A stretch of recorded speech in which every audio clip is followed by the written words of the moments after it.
छोटी बहू। अगर मैंने आप सबकी अभी पुलिस स्टेशन जाके कंप्लेन कर दी कि दहेज ना देने पर आप लोगों ने आशीर्वाद के अनुष्ठान के लिए इनकार कर दिया है, तब आप सब लोग जेल जाएंगे। यहाँ के पुलिस स्टेशन का ऑफिसर इंचार्ज मेरा स्टूडेंट था। मैं अभी उसे फोन करता हूँ, वो जरूर कोई ना कोई कार्रवाई करेगा।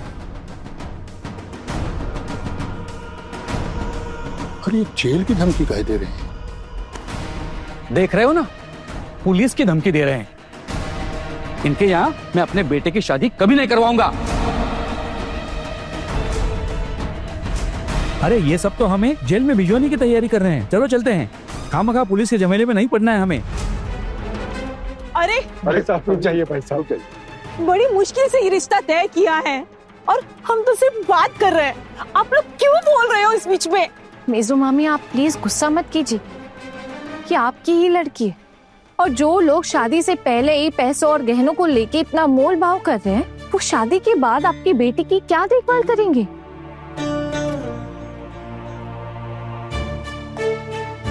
अच्छा टुकटुकी, एक बात बता, क्या तू ये शादी करना चाहती है? यहाँ पर मेरे फैसले का कोई महत्व नहीं है छोटी भाभी। तेरा फैसला बहुत कीमती है, तेरी शादी है। तू बस बोल, क्या तू ये शादी करना चाहती है या नहीं?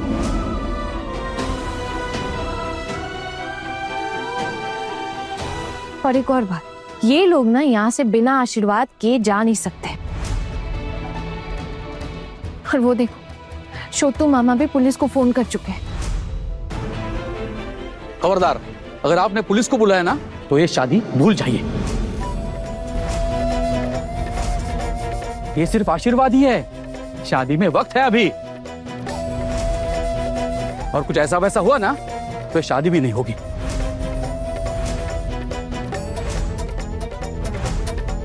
काका बाबू छोड़िए ना, पैसों का बाद में देख लीजिएगा, अभी आशीर्वाद के लिए आए। आशीर्वाद करते हैं ना पहले, वो निपटा लेते हैं। ये सही कह रहा है काका, पहले आशीर्वाद निपटा लेते हैं। तुम लोग बीच में मत बोलो। क्या आशीर्वाद दें? मैं गलती से भी इस घर में मेरे बेटे की शादी नहीं करवाऊंगा।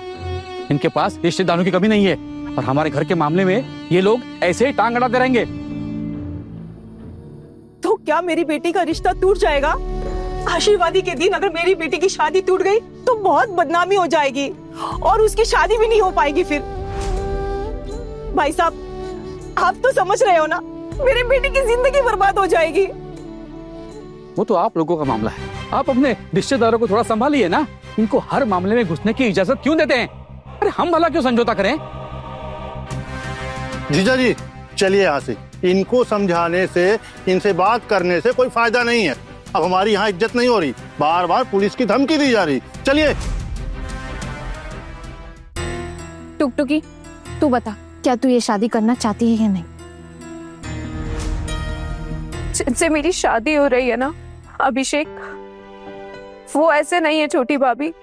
उनसे मेरी बात होती है फोन पे, वो अक्सर मुझे फोन करते हैं। आप एक बार उनसे बात करेंगे, उनको बताएंगे कि हमारी शादी टूट रही है। तू तो बड़ी तेज निकली, शादी से पहले अपने होने वाले पति के साथ फोन पे बातें शुरू कर दी। बाप रे बाप, ऐसी लड़की को तो मैं अपने घर की बहू कभी नहीं बनाऊंगी। ऐसे घर की लड़की को आप अपने घर की बहू बनाए या ना बनाए, ये बात की बात है। फिलहाल पुलिस आ रही। छोटू मामा, आपने पुलिस को बुला लिया है ना? मेरी बात हो गई है अयान से, वो अपनी टीम को लेके आता ही होगा। आशीर्वाद के दिन आपने इस तरह से शादी तोड़ने की जो हिमाकत की है, ये सही नहीं है। ये कोई समझदारी की बात नहीं है। एक लड़की की जिंदगी बर्बाद हो सकती है और इसके जिम्मेदार आप सब होंगे। दहेज के लिए आप लोग शादी तोड़ रहे हैं, मैं गवाह हूं इस बात का। और मेरा स्टूडेंट जानता है कि मैं कभी झूठ नहीं बोलता, और यहाँ मैं अकेला गवाह नहीं, सब लोग हैं। अगर ये लड़की हमारे घर की बहू बनती है तो मैं इनके साथ कोई रिश्ता नहीं रखूंगा। तब देखता हूं कौन क्या करता है, और मैं अपने बेटे को भी मेरी जायदाद से बेदखल कर दूंगा। आप अपने बेटे को जायदाद से बेदखल कर दें या ना करें, ये आपका निजी मामला है। लेकिन हमारी टुकटुकी आपके बेटे को पसंद करती है, इसलिए आपके घर की बहू बनेगी। और आपके बेटे की बातों से इसको इतना भरोसा मिला है, पर आप लोग इसका भरोसा ऐसे अचानक तोड़ नहीं सकते। और सिर्फ पैसों के लिए आप एक लड़की को ऐसे बेइज्जत नहीं कर सकते ना। हर परिवार की हालत एक जैसी नहीं होती है ना। आप लोग तो इतने अमीर हो, क्यों ले रहे हैं पैसे? अगर ये दहेज नहीं लेंगे तो क्या बिगड़ जाएगा? आशीर्वाद के दिन आप कह रहे हैं कि 2 लाख रुपए नहीं दिए तो आशीर्वाद का अनुष्ठान नहीं होगा। आप लोगों को 2 लाख रुपए चाहिए ना, तो हम आपको अभी देंगे। पुलिस आ रही है ना, तो आप अपनी डिमांड पुलिस के सामने रख दीजिएगा। और पुलिस को अगर आपकी डिमांड स्वीकार है तो हमें भी आपको 2 लाख रुपए देने में कोई एतराज नहीं है। अरे तुम लोग बात बात पर पुलिस के नाम पर डरा क्यों रहे हो? हमने आप लोगों के यहाँ रिश्ता तय करके बहुत बड़ी गलती की है। आप हम पर दबाव डालकर बेटी को हमारे गले में उतार रहे हैं क्या? आपके बेटे ने ही हमारी टुकटुकी से वादा किया था, उसके साथ अच्छा बर्ताव किया, तभी हमारे घर की लड़की आपके बेटे से शादी करने के लिए तैयार है, आपके घर की बहू बनने के लिए तैयार है। और मैंने सबके सामने लड़की से पूछा था ना, सुना नहीं आप लोगों ने कि आपकी होने वाली बहू ने क्या कहा? आपके बेटे ने ही वादा किया था। क्या आपके बेटे को पता है कि आप ये शादी तोड़ रहे हैं? नहीं ना। एक बात बताइए, क्या आपका बेटा कोई गुड्डा है या हमारे घर की लड़की कोई गुड़िया? क्या इनकी इच्छाओं की कोई कीमत नहीं है? मुझसे ये सब बर्दाश्त नहीं होगा और मैं ये शादी टूटने नहीं दूंगी।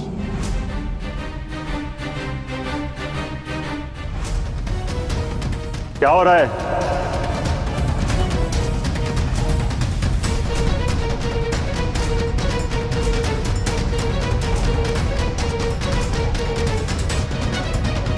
अयान बेटा।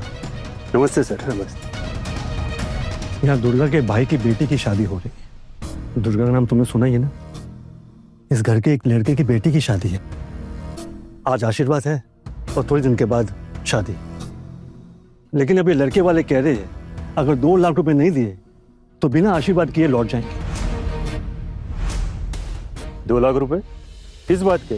क्या इन्होंने आपसे उधार लिए थे? क्या हुआ? जवाब दीजिए।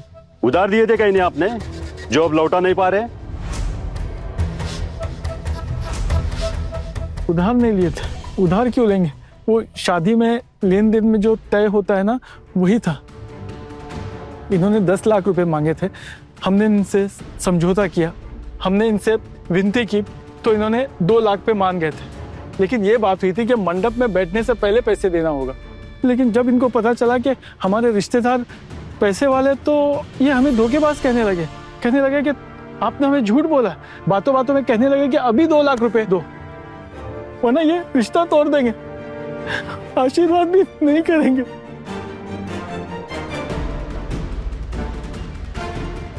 अच्छा, ऐसी बात है क्या?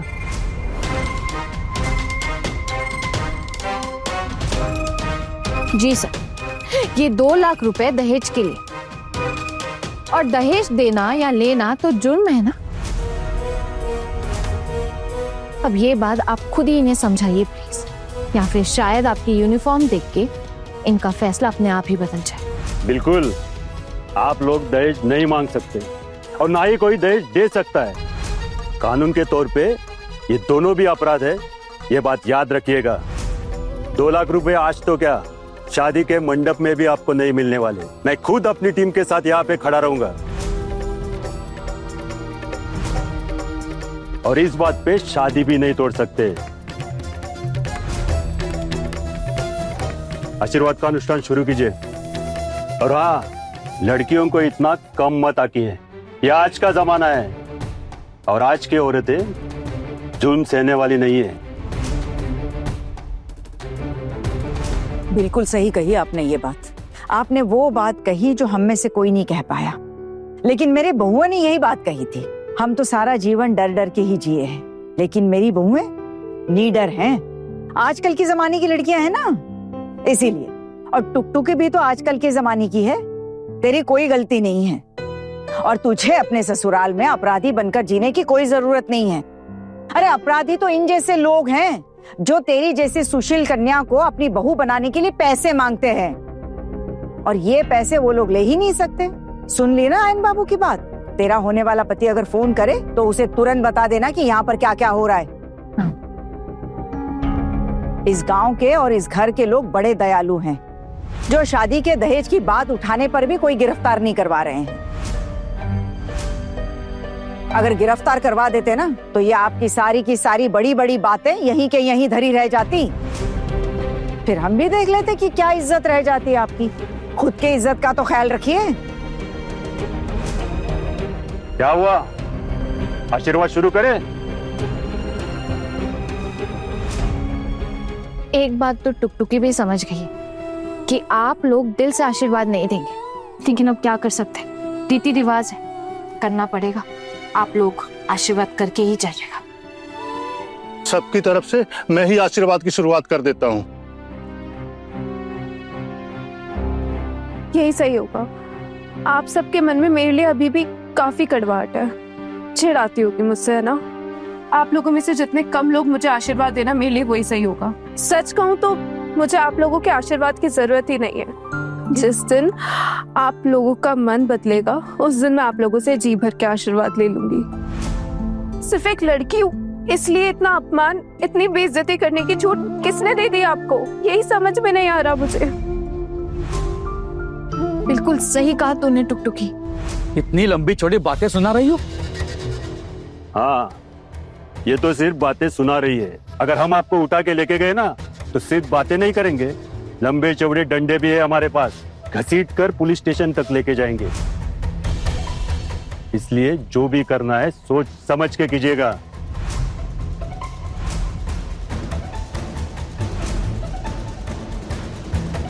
जीजा जी, अब सोचने का समय नहीं है। बनी बनाई इज्जत कचरे में मिल जाएगी। चलिए आइए आइए, हम आशीर्वाद देते हैं ना। टुकटुकी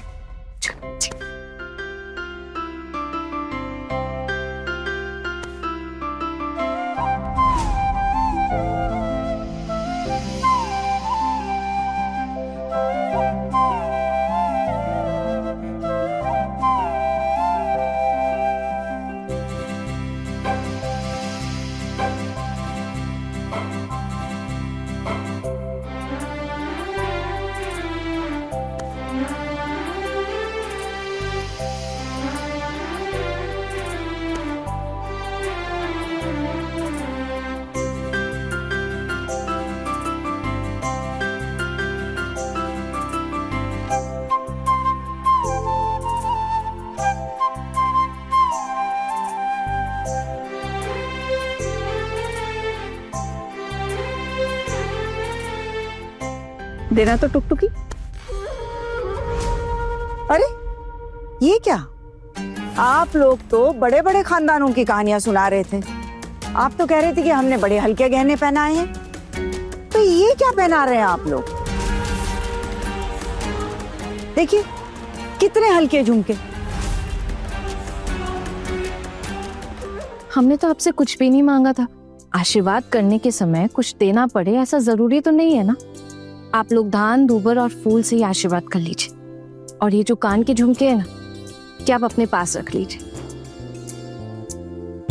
नहीं नहीं नहीं नहीं, इसलिए नहीं बोल रही हूँ क्योंकि ये झुमके हल्के हैं या पतले हैं, बल्कि इसलिए बोल रही हूँ क्योंकि आप लोग इसे दिल से नहीं दे रहे। ऐसे एक बात बताइए, अपने लिए तो आप लोग बहुत पैसे मांग रहे थे और देते वक्त ये दे रहे हैं आप लोग इतने लोगों के सामने आप अपनी बहू को ये दे रहे। ये देख के तो मुझे ही शर्म आ रही है। अगली बार किसी का अपमान करने से पहले ना एक बार खुद की गिरेबान में झांक कर देख लीजिएगा।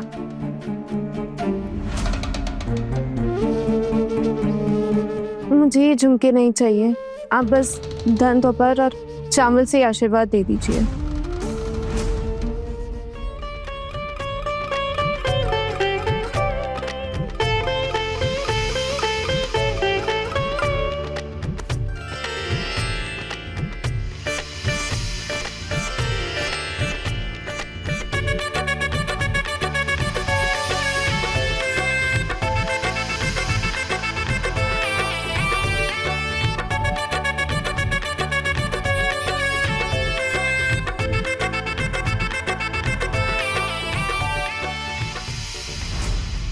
छोटी भाभी, मेरी शादी सिर्फ और सिर्फ आपकी वजह से ही हो रही है। पता नहीं मैं आपका शुक्रिया कैसे करूं। अरे नहीं नहीं टुकटुकी, मेरी वजह से कुछ भी नहीं हुआ है। ये सब तुम्हारे होने वाले दूल्हे की वजह से हो रहा है। वो इतने अच्छे हैं, इसीलिए तो तुम इस शादी के लिए राजी हुई हो, है ना? वरना तुम भी इस शादी से इनकार करती थी। मेरी ना तो बस भगवान से एक ही प्रार्थना है कि तुम्हारे पति हमेशा ऐसे रहे, कभी ना बदले, ताकि तुम जिंदगी भर ना ऊंची आवाज में उनके लिए बात कह सको। अगर पति हाथ में तो दुनिया साथ में। अच्छा ये सब छोड़ो, आप लोग गप्पे लड़ाओ, मैं जरा आती हूँ। पता नहीं माँ कहाँ है, एक बार देख लेती हूँ। चलना आना, मैं चलती। अरे नहीं नहीं दीदी, मैं जाके देखाऊंगी, आप टेंशन मत लो। अच्छा टुकटुकी, तेरे ससुराल वाले ना शायद खाना खाने के लिए बैठे हैं, एक बार देख लेना अगर उन्हें कुछ चाहिए हो तो। सच कहूं तो मेरा बिल्कुल मन नहीं कर रहा उनका ध्यान रखने का। अरे ऐसे कैसे?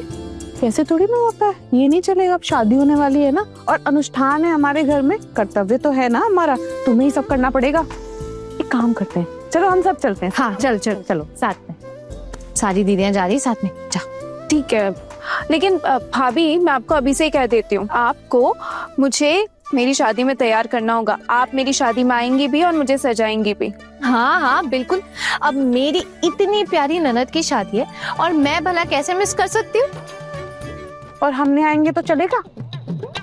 अभी कैसी बातें कर रही हैं आप?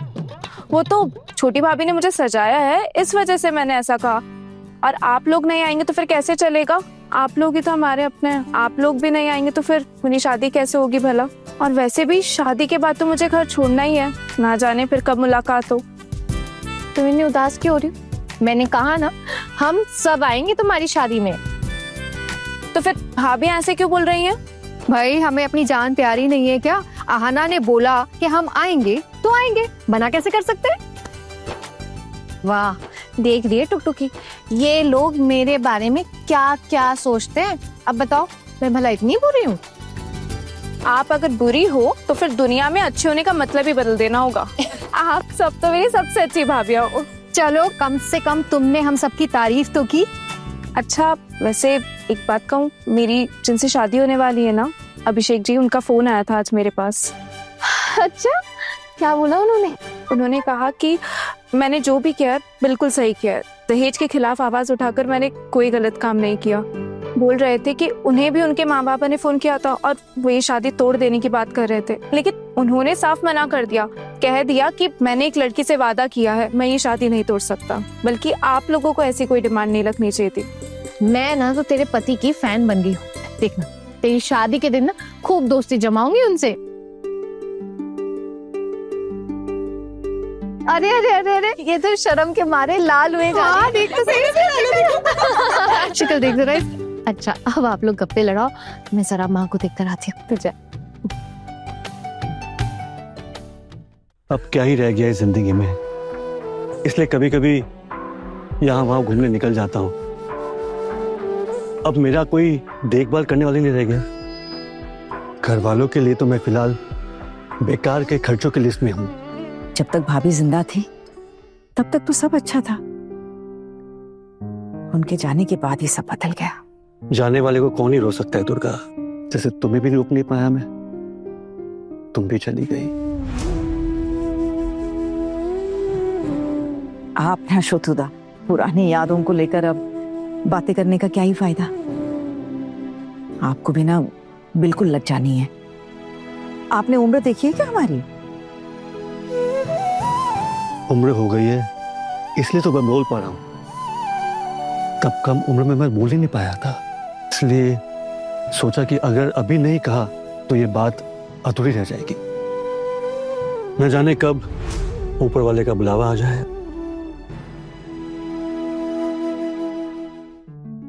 आप मर्द हैं शोतुदा, और फिर आप लोग कहीं भी अपनी मनमर्जी से आ जा सकते हैं, लेकिन हम औरतों की कहाँ ऐसी किस्मत।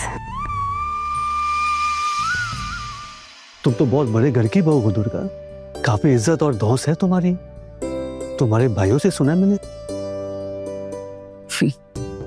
वो ये कहाँ जानते हैं कि कितनी मेहनत से ये जगह बनाई है मैंने वहां, वरना अपने ससुराल में टिक नहीं पाते। लेकिन इसका मतलब ये भी तो नहीं कि अपनी मर्जी से जी पाई हूं वहां।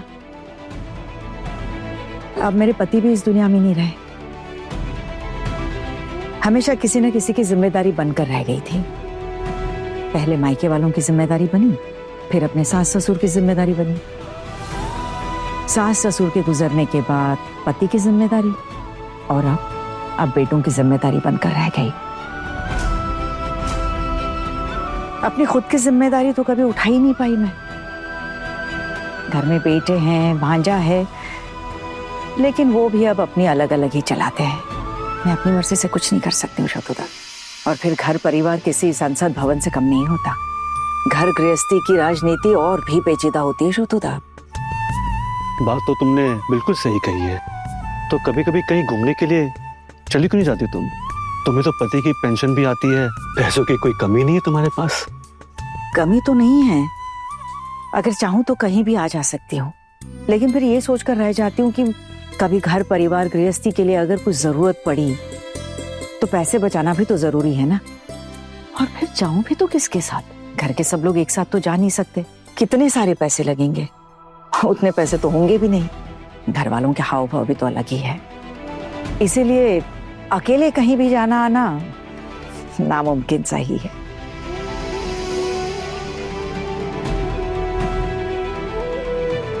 मैं तो माँ को तीर्थ यात्रा पर भिजवा कर ही दम लूंगी।